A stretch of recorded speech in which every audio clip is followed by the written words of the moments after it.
Greetings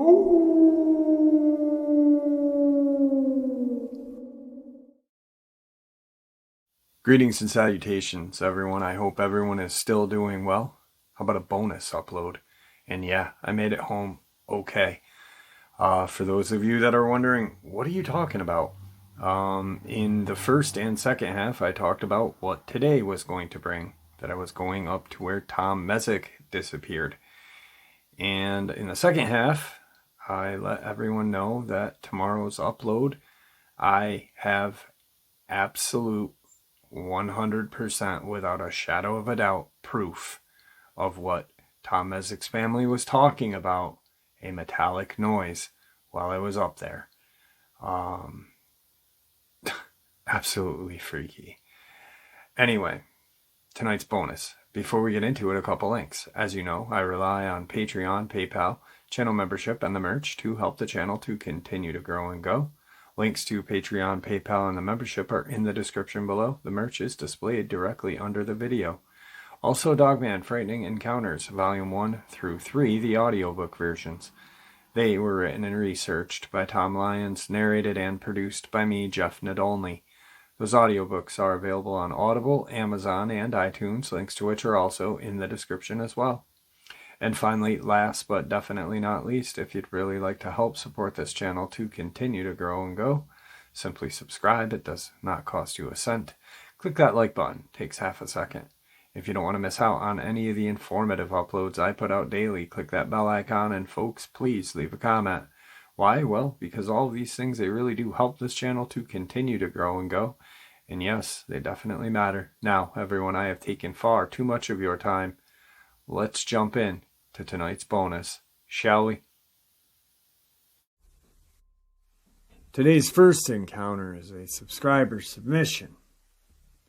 Not really knowing where to place or how to categorize my experience, as it is not a traditional Dogman sighting. I feel compelled to write to you in hopes of understanding what I saw as a kid growing up in the 80s in a small, unincorporated town in Missouri. Jeffrey, my name is C, and over the last few months I've enjoyed listening to your stories of your audience, guest, and the insights of your channel. Although I teeter with self-doubt, I feel that I have a shared camaraderie with many here.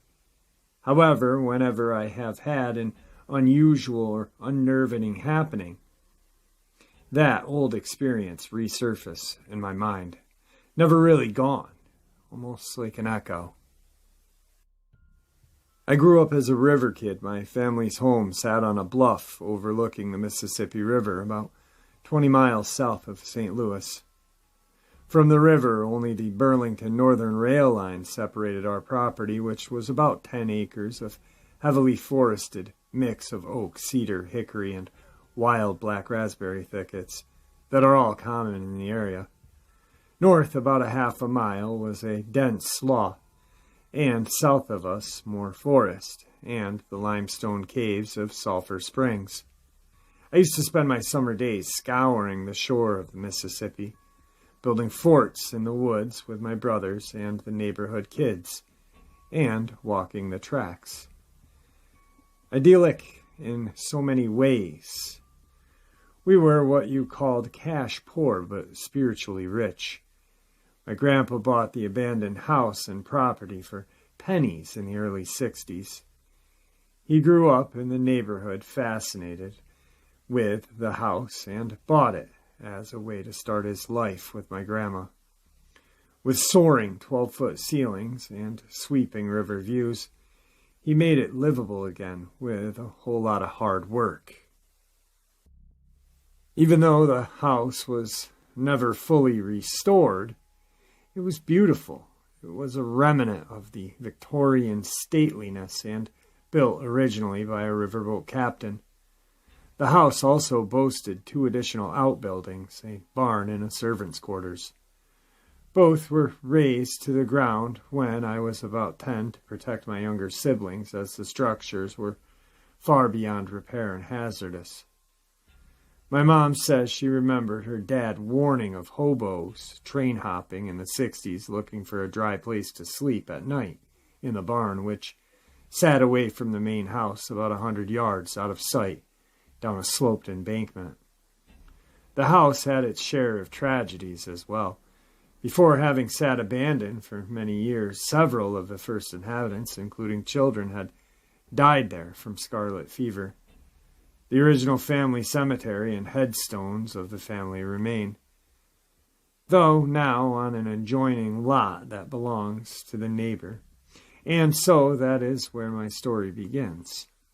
In this big old house on the river corridor, some people speak of ley lines, or the natural conductivity of water and certain minerals and stones that are common in the Mississippi River Valley as conduits of paranormal activity.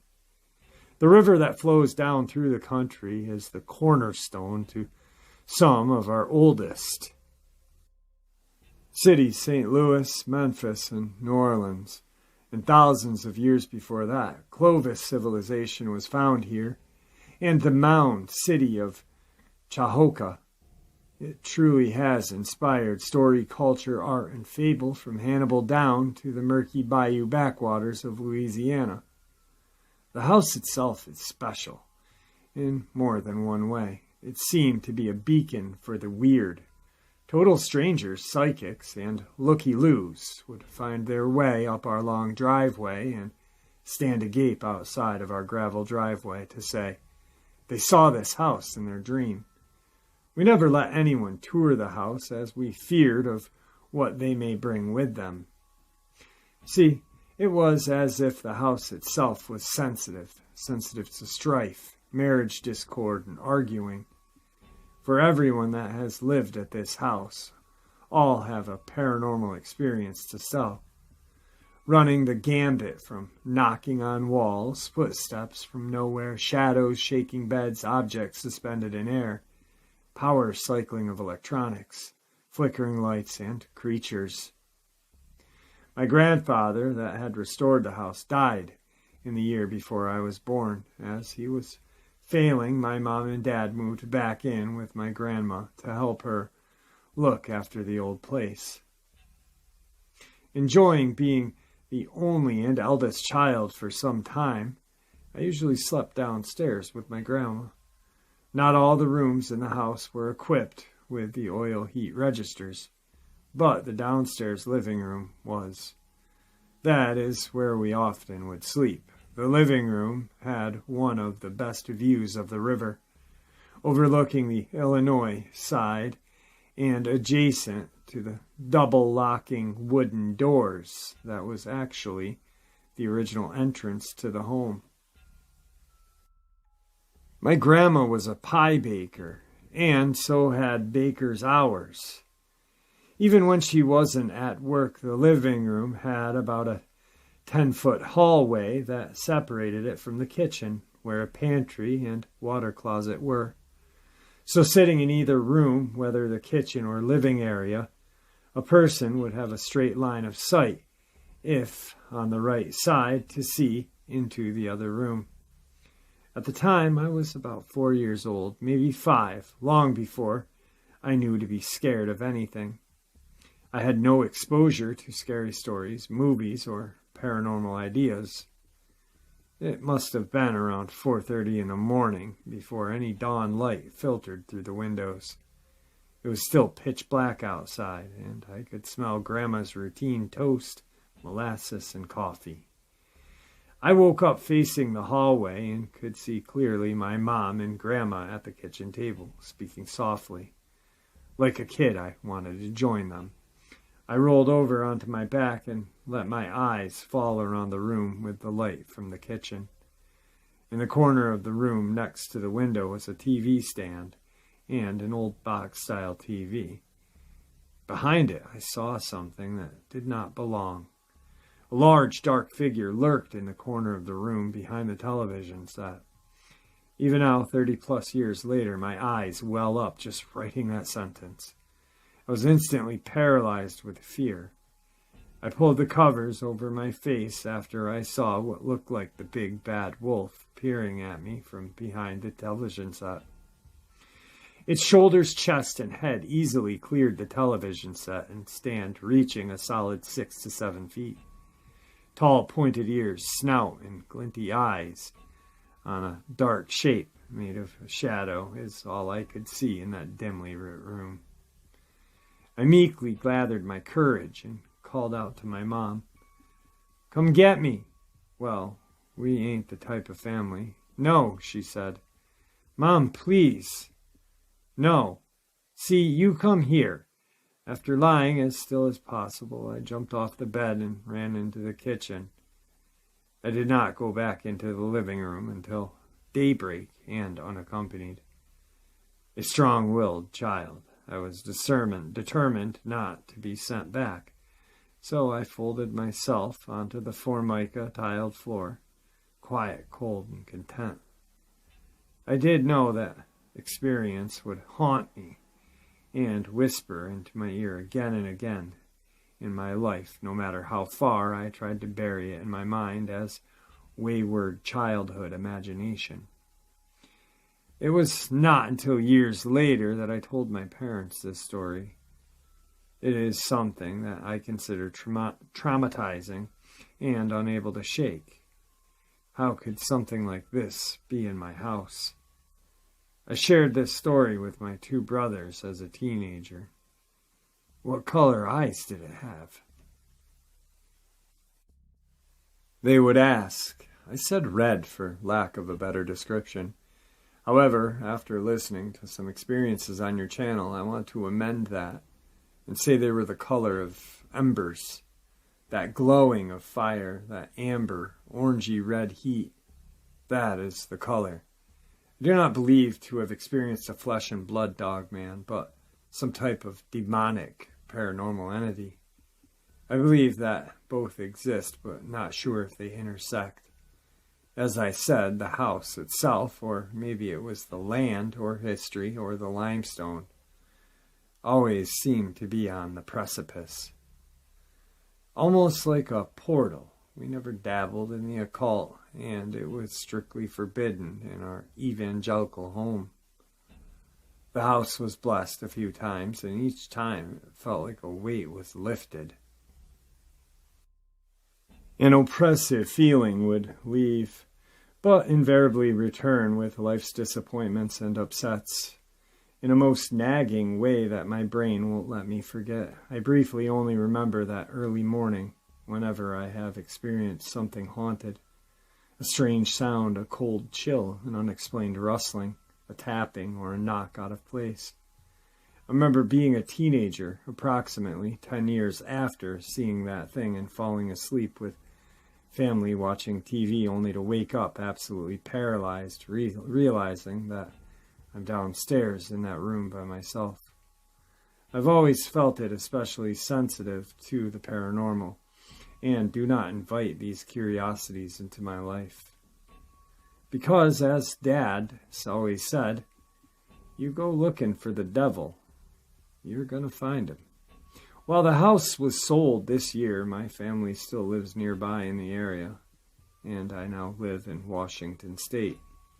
I never let this experience sully my time outdoors, as it was one of the few places that I truly felt content. I have hiked hundreds of miles, looping through Mount Rainier, Wenatchee, Mount Baker, and Snoqualmie, and to try find time for whatever I can get away from my pharmacy career. My mom, a fan of the channel, has been paranoid for me for years living in Bigfoot country, but the natives here do not fear Bigfoot and know of him. That is good enough for me. To me, Dogman has always been some kind of paranormal thing, and I had no reason, especially given my early experience, to believe otherwise. I was always quite happy with being a tomboy, roaming around the river bottom, woods, and tracks without any fear. I was always quite happy as a tomboy running around the river bottom woods tracks without fear. It was only recently that I had my first ever chilling outdoor experience that gave me a pause. Pacific Northwest summers make the long, wet winters here worth it. During the pandemic, I put on my gym membership on hold and decided to hike around the many natural parks available in the Puget Sound for daily exercise. It was not in the big national forests that I felt afraid, but a relatively small powerline trail park that I felt keenly alone, but not alone for the first time. This past June 2020, I had done a semi-regular loop at a nearby city park. It had rained in the morning, and the forecast called for more rain following day. Wanted to make the most of the day considering the forecast. I decided to explore a nearby powerline trail that had always looked inviting. Being a woman alone has never bothered me. Sturdy, sure-footed, and generally confident, I did not think twice when I noticed an offshoot of the main trail. Reasoning that I am in an urban environment with 4-lane road nearby. The worst that could happen is that a secondary loop is longer than anticipated. But, having a day off from work, I invited the challenge. The whole area in which I enjoy hiking was part of an old mining operation. Miners tried digging coal out of various spots in the foothills during the western expansion, wrapping up the last of the operations in the mid-1900s. A few caverns and air shafts are still visible, and an occasional piece of coal can be found. It's quite beautiful what nature has reclaimed. A year-round creek zigzags its way through the land, providing the occasional water feature. Entering off the side of a busy main road and nearby retention basin, I was caught off guard how quickly the trail descended.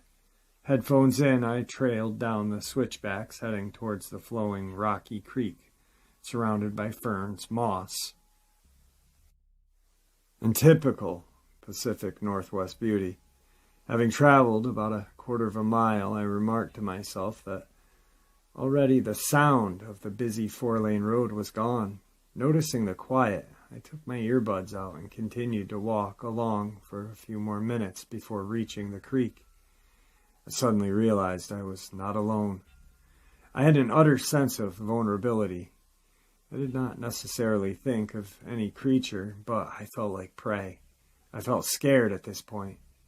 I didn't know if it would be faster for me to go back the way I came, or to power through and head up out of the valley, going up the other side. I just knew that I wanted to get out of there and fast. I started to sweat and feel the adrenaline rushing into my body. I had an intense sensation that I was being watched. I decided to keep moving and not go back through the creek valley in case something or someone was watching me for sure. I just couldn't shake the feeling that I was being stalked. Although it was not hot out, I felt the sweat on my back and chest as I listened for every sound in that forest that day. Not a single person was around, totally uncharacteristic for this area. Finally, I began to make my way out of the valley. I strained my ears listening for any sounds, hoping to hear birds. I scrambled, panicked for the next 15 minutes of intense cardio climbing and muddy trailing until I reached a tree line where I heard crows cawing again. To me, that meant safety. I haven't been able to shake off that experience from this past summer, or go back into the woods since. Something has changed for me. I stay on sidewalks, neighborhood streets, and wide-open public beaches since that day. My mom, on the other hand, is delighted as my trips and hikes worried her a lot. I suppose I am looking for a way to reconcile these experiences and define them. I consider myself open-minded and do not think that every perceived paranormal experience is necessarily evil. I think there are so many things that exist in our universe that we just are not privy to yet or understand. I will continue to enjoy the stories on your channel and the sharing of the unusual. And with mindfulness, try to, as Victor says, go outside and enjoy nature. That's what it's there for. Thanks for all you do. C. Today's second encounter. I drive for work, and today I witnessed something that honestly shook me to my core. I'm an avid listener to various creepy storytellers on YouTube, and I've heard about people seeing deer that just aren't right and are actually shapeshifters in disguise. Now, I've seen deer that have been struck by cars, shot, etc., but this one, it was different. Something about it just made me extremely uneasy, and I regret slowing down to take a look at it. As I was driving, I saw what I thought was a deer walking across the road. From a distance, it appeared to be just a normal deer. Where I live is swarming with them. But as I drove closer to where it crossed, I saw it walking through a field to my left. I use walking in quotations because I know how a deer walks, trots, runs, but it wasn't moving like a deer. Its body, which was covered in a very dark, almost black fur, moved in a way that I can only compare to a rocking horse. Its legs, Jesus, its legs, they moved in exaggerated, spastic ways, not at all in any synchrony. They moved like spider legs, not front to back like a normal deer's gait, no. Out away from its body, slung high in the air with random, awkward footfalls. As I slowed to watch it, I realized what I was looking at, and my blood froze in my veins. Then it stopped. Facing away from me, I saw its head, as if held up by string, floppy, turned towards my vehicle. Its head came to a rest on its own back as it looked in my direction, as if it were a puppet that had just lost its operator. I don't know if it was looking at me or my vehicle, but I wasn't about to find out. I sped away, shaking, and my brain trying to comprehend what I had just seen. What the hell did I see? Was it a skinwalker? Some kind of horribly deformed deer? I've never ever felt such a wave of sickening uneasiness. Alright guys, I am super excited about tomorrow's upload. Man, I cannot wait for you guys to see what I captured. It is just mind-blowing. Also, I'm super excited about Saturday Nightmares live stream. Cannot wait for that. 12 a.m. Eastern Standard Time. I hope to see all of you there. Guys, your support's what makes this channel so special and what continues to make it grow and go. You guys are literally the beating heart of this channel, and it is truly appreciated, so thank you.